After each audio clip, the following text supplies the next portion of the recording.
నమస్కారం. బీఆర్‌కే భక్తి ప్రేక్షకులందరికీ స్వాగతం. నేను మానస. ఈరోజు మనతో పాటు స్టూడియోలో ఉన్నారు ప్రముఖ ఆధ్యాత్మికవేత్త, జ్యోతిష పండితులు బ్రహ్మశ్రీ సుభాష్ శర్మ గురువుగారున్నారు. గురుగారిని అడిగి మనకున్న సందేహాలను నివృత్తి చేసుకుందాం.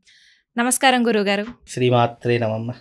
గురువుగారు, మన ఇంటి ముందు ఎలాంటి విగ్రహాలు పెట్టుకోవాలి, ఎలాంటి విగ్రహాలు పెట్టుకోకూడదు, ఎలాంటి విగ్రహాలు పెట్టుకుంటే మనకు మంచి ఫలితం ఉంటుంది?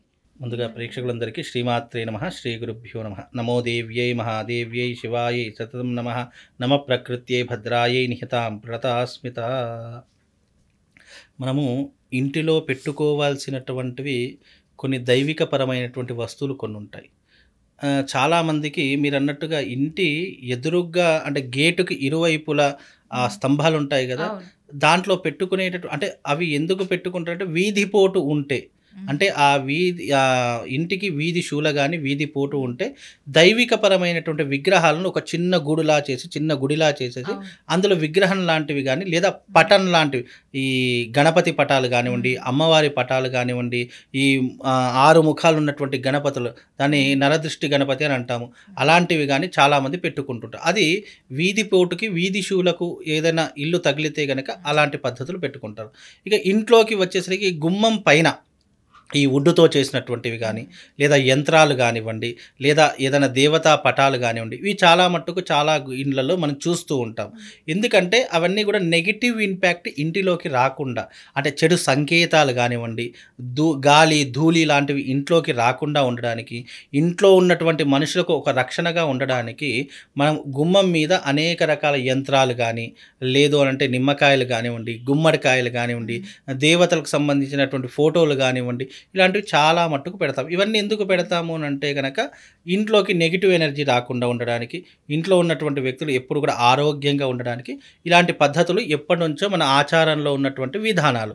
ఇంటికి గృహప్రవేశం చేసినప్పుడే తప్పకుండా బంధనం లాంటిది చేయాలి.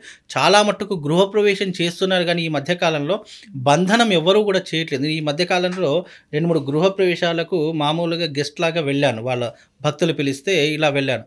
వాళ్ళు అక్కడ అందరూ కూడా అన్ని రకాల తంతు చేస్తున్నారు, అన్ని రకాల పూజలు చేస్తున్నారు, కానీ ఇంటికి బంధనం వేయట్లేదు. పూర్వకాలంలో ఏం చేసేవారంటే ఈ యొక్క పుణ్యావాచనంలో ఒక దారపుండం తీసుకొని అందులో పుణ్యావాచనంలో అది వేసి ఇంటికి మంత్రయుక్తంగా బంధనం చేసేవాళ్ళు. అంటే ఆ దారాన్ని ఇంటి పైకప్పు భాగంలో మొత్తం ఇంటి చుట్టూ తిప్పేటటువంటి వాళ్ళు, దాని బంధనము అంటాము. అలాంటి బంధనం ఈ మధ్యకాలంలో ఎవ్వరూ కూడా చేయట్లేదు. దాని ద్వారా ఏమవుతుంది అంటే ఇంట్లో నెగిటివ్ ఎనర్జీ పెరిగిపోతుంది. ఏ ఇల్లైనా ఏ అపార్ట్మెంట్ అయినా ఇంటిలో బంధనం చేయకపోతే అనేక రకాలుగా ఇబ్బందులు జరుగుతాయి. అవి ఎలాంటి ఇబ్బందులు జరుగుతాయి? ఇంట్లో మనశ్శాంతి ఉండదు, డబ్బు సంపాదిస్తారు, మనశ్శాంతి ఉండదు, కడుపు నిండా తిందాము అంటే రోగాల బాధతో శరీరం అంతా నిండిపోతూ ఉంటుంది. ఇంట్లో ఈర్ష్య, అసూయము, ద్వేషము ఇవన్నీ కూడా విపరీతంగా విజృంభిస్తూ ఉంటాయి, అంటే విపరీతంగా చెలరేగిపోతూ ఉంటాయి. ఇంట్లో ఒకరినొకరు పడకపోవడము, వేరే కాపురం పెట్టడము, లేదా ఇంట్లో ఉన్నటువంటి అన్నదమ్ములు బయటకు వెళ్ళిపోవడము, తల్లిదండ్రులు అంటే పడకపోవడము, అత్తామామలకు గొడవలు కావడము, ఇలాంటివి ఎన్నో రకాలైనటువంటి పద్ధతులు ఆ ఇంట్లో జరుగుతూ ఉంటాయి. ఎందుకు అని అంటే కనుక ఇంట్లో వాస్తు బాగానే ఉంది, అంతా బాగానే ఉంది అని మనం చూస్తాం, కానీ ఇంటికి బంధనం చేశారో లేదో ఎవరూ కూడా చూడరు. అందుకే ఇంటికి బంధనం 3 రకాలుగా ఉంటుంది.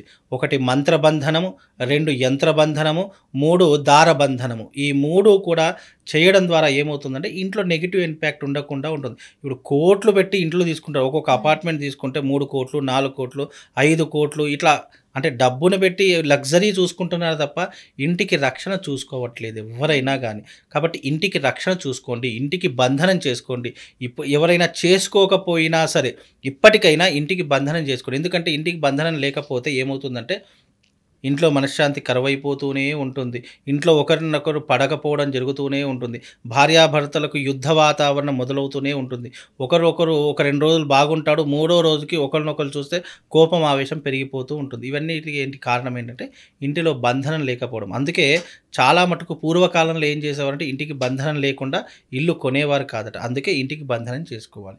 ఇక రెండవ కారణం ఏంటి? ఇంట్లో పటాలు పెట్టుకునేటటువంటి విధానం.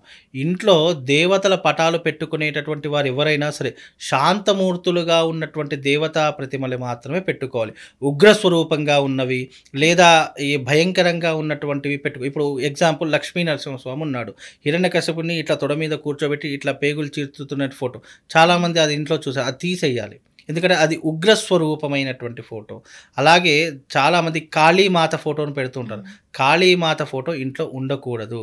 అది ఎప్పుడు కూడా రక్తాన్ని కోరుకునేటటువంటి పద్ధతులు, అంటే ఇవి వామాచార పద్ధతిలో ఉంటాయి. కాబట్టి అలాంటి ఫోటోలు ఉండకూడదు. అలాగే మనం ఇంట్లో ఎంటర్ అవుతున్నప్పుడు తప్పకుండా గణపతి యొక్క ప్రతిరూపం ఉండాలి. మనం బయటకు వెళ్ళినా, ఇంట్లోకి వచ్చినా గణపతి యొక్క ప్రతిమ ఉండాలి. అందుకే ఇప్పటికీ కూడా గుమ్మం మీద చాలామంది గణపతి యొక్క వుడ్డుతో చేసినటువంటి గణపతిని మనం చూస్తుంటాం. లేదా చాలా మటుకు గ్లాస్ మీద గణపతి యొక్క రూపం అనేది చూస్తాం. కాబట్టి గణపతి యొక్క రూపాన్ని ఇంట్లో పెట్టుకోవడం ద్వారా శుభ సూచకం జరుగుతుంది. అలాగే ఇంటి లోపల వైపు సింహద్వారం ఉంటుంది. మెయిన్ ఎంట్రన్స్ సింహద్వారం అంటాం. ఆ మెయిన్ ఎంట్రన్స్ వైపు బయట వైపు గణపతి ఉండాలి. ఇంట్లోకి వెళ్ళేటప్పుడు మనకు గణపతి కనిపించాలి. ఇంటి నుంచి బయటకు వచ్చేటప్పుడు దానిపైన ఏ ఫోటో ఉండాలంటే మహాలక్ష్మి ఫోటో కానీ, లేదు అని అంటే గనక పరమశివుడి ఫోటో కానివ్వండి, లేదు అని అంటే గనక వెంకటేశ్వర స్వామి ఫోటో కానీ, ఇలాంటివి పెట్టుకోవచ్చు. ఇవన్నీ కూడా ఏంటంటే లక్ష్మీప్రదమైనటువంటివి అని అర్థము. అలాగే ఆ ఇంట్లో ఈ పటాలు ఉండడం ద్వారా వారింట్లో సిరి సంపదలు ఎప్పుడూ కూడా వృద్ధిగా ఉంటాయి, సమృద్ధిగా ఉంటాయి. అంటే ఇంట్లో నుంచి డబ్బు, ఇప్పుడు చాలామంది ఇంట్లో డబ్బు సంపాదిస్తారు, కానీ అనవసరమైనటువంటి విషయాలకు ఖర్చు చేస్తుంటారు. వాళ్ళకి తెలియదు. ఉన్న వస్తువునే 10 సార్లు కొంటూ ఉంటారు. లేదు అని అంటే గనక ఉన్నటువంటి వాటిని ఎక్కువగా వినియోగించుకోవడము, లేదా దుబారా ఖర్చులు ఎక్కువగా చేయడము, విందులు వినోదాలకు అధికంగా ఖర్చు, ఇలా ఏదో ఒక దానికి వెళ్ళిపోతూ ఉంటుంది. కాబట్టి ఇలాంటి పటాలు పెట్టుకోవడం ద్వారా ఇంట్లో ధనవృద్ధి కూడా సమృద్ధిగా ఉంటుంది. కాబట్టి ఇలాంటి పటాలు పెట్టుకోండి. దాని ద్వారా శుభం లాభం కలుగుతుందమ్మా. ఓకే గురుగారు, మంచి విశ్లేషణ అందించారు. అంటే ఇంట్లో ఎలాంటి పెట్టుకోవాలి, గుమ్మం బయట ఎలాంటి విగ్రహాలు పెట్టుకుంటే మంచి జరుగుతుంది అనే దాని గురించి చాలా చక్కగా వివరించారు. ధన్యవాదాలు.